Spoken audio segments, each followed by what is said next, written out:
भाईजान, मैं आपको परेशान नहीं करना चाहता, लेकिन आखिर आपको हो क्या गया है? कई दिनों से आपने कुछ भी खाया पिया नहीं है। जिंदा रहने के लिए थोड़ा सा ही काफी होता है बोरो। बस इंसान उम्मीद का दामन हाथ से ना छोड़े। क्या उम्मीद ऐसे जिंदा रखी जाती है भाई? यूं लगता है कि आप मायूस और परेशान हैं। मुझे किसी से कोई शिकायत नहीं,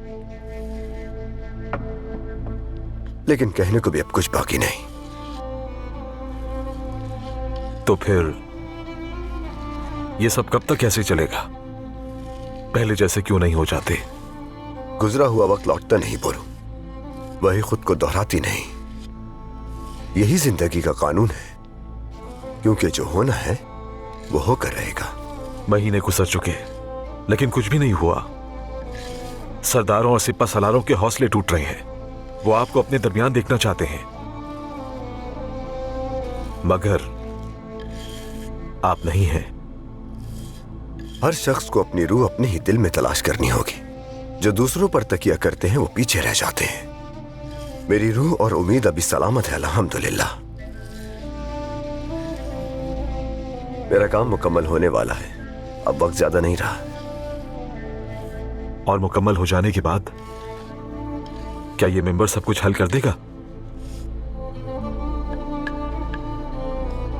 जैसे सोने और चांदी की खालिस जानने के लिए उसे कसौटी पे रगड़ा जाता है, उसी तरह ये मेंबर भी मेरी कसौटी है।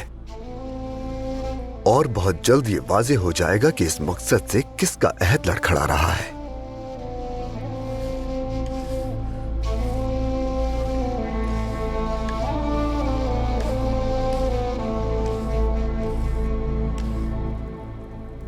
हम इस वक्त अजीब व गरीब हालात में जी रहे हैं। सुल्तान तो मौजूद है मगर तख्त खाली है।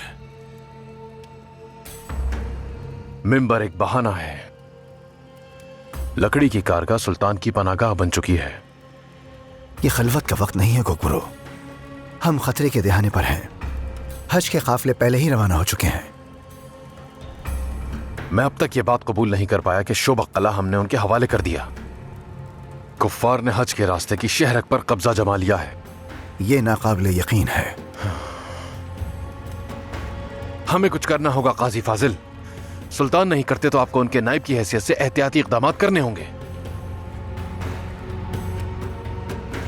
हम एक और दस्ता रवाना करेंगे।